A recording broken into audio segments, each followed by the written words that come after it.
जय माता दी।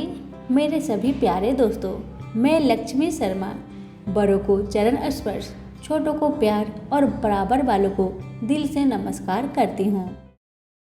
ओम नमः शिवाय।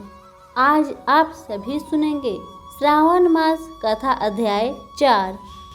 भगवान सदाशिव जी ने श्री सनत कुमार जी से कहा, हे ब्रह्मापुत्र, अब मैं तुम्हें धारण पारण व्रत के संबंध में बतलाऊंगा। तुम ध्यान पूर्वक सुनो। पूर्व प्रतिपदा तिथि को पुण्यः वाचन करवाने के पश्चात मेरे लिए व्रत करना चाहिए। एक दिन धारण तथा दूसरे दिन पारण करना चाहिए। धारण में उपवास तथा पारण में भोजन विहित है। व्रत करने वाले को मास की समाप्ति पर उद्यापन करना चाहिए। प्रथम श्रावण मास की समाप्ति में कीर्तन पुण्य वाचन कराकर हे वत्स आचार्य और ब्राह्मण का वरण करना चाहिए। भगवान सदाशिव तथा भगवती पार्वती की सोने की प्रतिमा घट के ऊपर स्थापित करना चाहिए और रात भर भक्ति द्वारा अर्चन करना चाहिए। रात को शिव महापुराण का श्रवण कीर्तन आदि करते हुए जागरण करना चाहिए। प्रातः काल हवन करना चाहिए। त्र्यंबक यजामहे इस मंत्र से तिलों और चावलों की आहुति देनी चाहिए। षड् ओम नमः शिवाय मंत्र से खीर की आहुति देनी चाहिए। फिर पूर्णाहुति देकर शेष कार्य समाप्त करना चाहिए। ब्रह्मा भोज करवाकर आचार्य का पूजन करना चाहिए। हे योगीश, इस प्रकार व्रत को करने से मनुष्य ब्रह्म हत्या आदि पापों से मुक्त हो जाता है।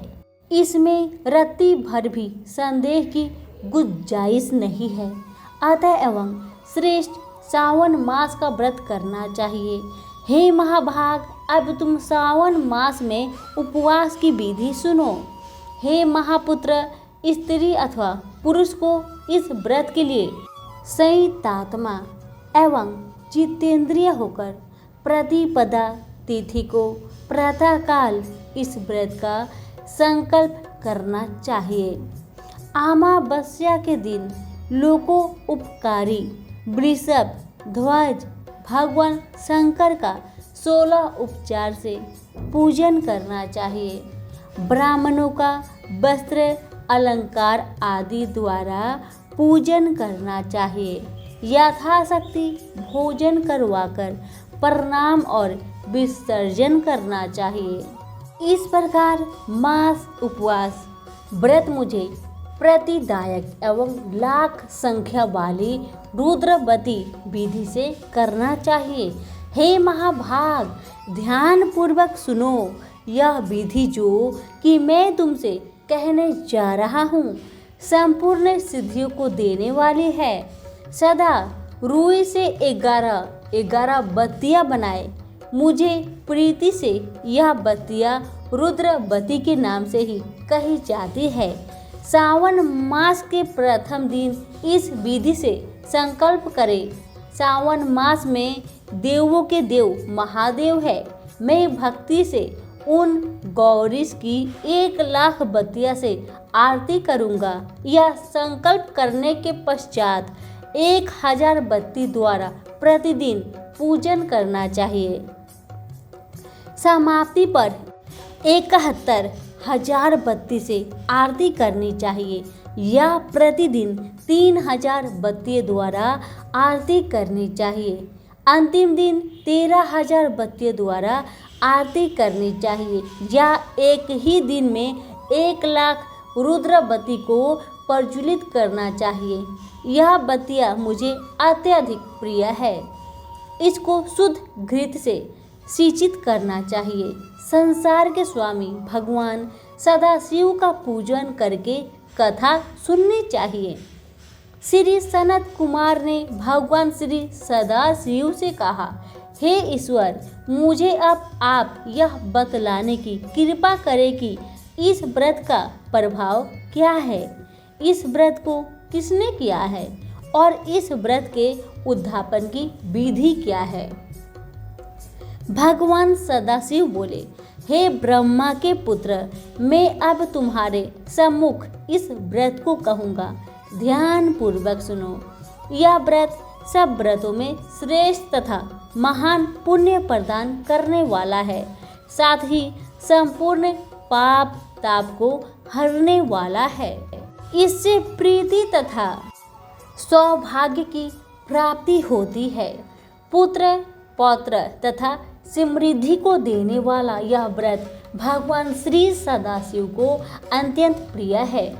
इससे उत्तम शिवलोक की प्राप्ति होती है। सत्य तो यह है कि तीनों लोकों में रुद्रवती जैसा दूसरा कोई भी व्रत नहीं है। इसके संबंध में अब मैं एक पुरातन कथा कहूँगा। शिप्रा नदी के सुंदर तट पर रमणीय उज्जैनिया नाम की एक पुरी है। उस नगर में सुगंधा नामक एक अत्यंत सुंदर वेश्या रहती थी। उस वेश्या ने संसार में अपने सूरत का अति 200 मोहर मूल्य की प्रतिज्ञा की। उसने युवा पुरुषों तथा ब्राह्मण कुमारों का धर्म भ्रष्ट किया। बार बार बहुत से राजाओं तथा राजकुमारों को बिगाड़ा। उसने भूषण आदि छीनकर उनको बुरी तरह से अपमानित करके अपने घर से निकाल दिया। इस प्रकार उसने बहुत से प्राणियों को बुरी तरह से लूटा और लूटने के बाद उनको घर से निकाल दिया। अब वह बेचारे शर्म के मारे किसी को अपना मुंह तक न दिखा सकते थे। उसके नाम के अनुसार उसके शरीर की सुगंध एक कोस तक जाती थी। उसके रूप की चारों ओर चर्चा थी।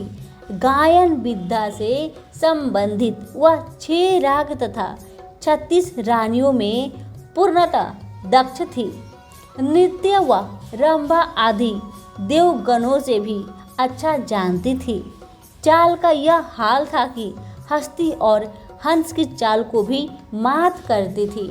हे ब्रह्मपुत्र, एक दिन वह वेश्या क्षिप्रा नदी के तट पर गई और उसने कई ब्राह्मणों को भजन जप ध्यान शिवाचरण तथा विष्णु अर्चन में लीन देखा। हे योगेश, ब्राह्मण मंडल के मध्य में उसने महर्षि वशिष्ठ को ध्यान से संलग्न देखा। केवल उनके दर्शन से उसकी बुद्धि परिवर्तन हो गई। जीवन तथा विषयों से मन हट गया। उसने महर्षि को बारंबार प्रणाम करके अपने पाप कर्मों के नाश का उपाय पूछा। उसने कहा, प्रभु, मैंने आज तक बहुत पाप किए हैं। हे वृपेंद्र, आप मुझे उन पापों के नाश का उपाय बतलाइए। भगवान सदाशिव ने श्री सनत कुमार से कहा।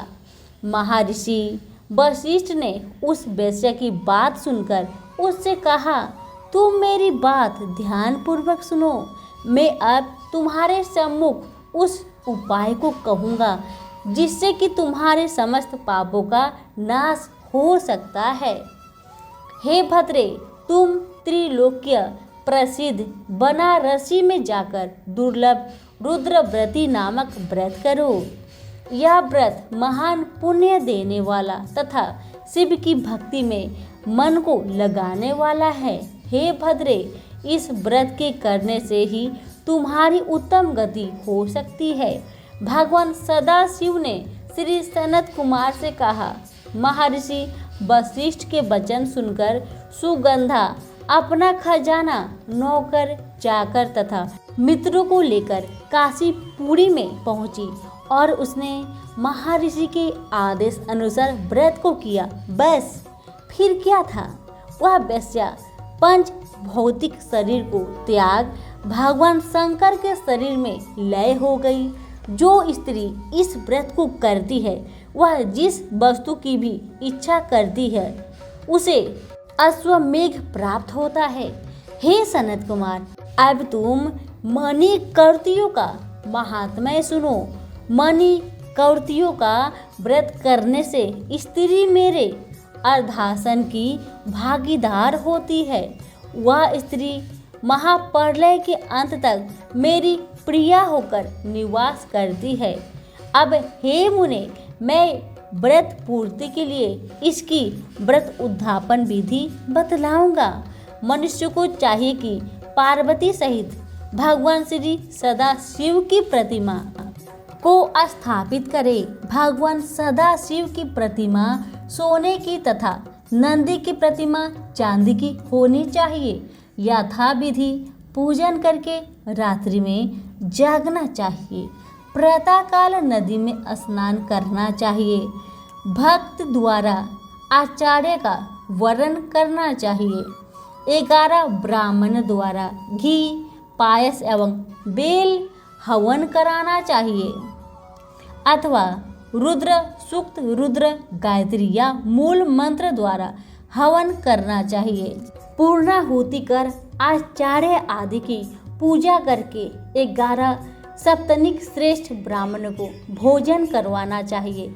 इस प्रकार जो भी स्त्री व्रत करती है वह संपूर्ण पापों से मुक्त हो जाती है। यथाविधि कथा सुनकर स्थापित सामग्री घट, प्रतिमा आदि आचार्य को समर्पित करनी चाहिए।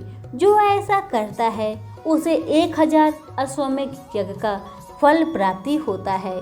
यहीं पर हमारी श्रावण मास महात्म्य चौथी अध्याय समाप्त हुआ। सभी प्रेम से बोली गौरी शंकर की जय हो। कथा पसंद आने पर लाइक शेयर जरूर करें। धन्यवाद।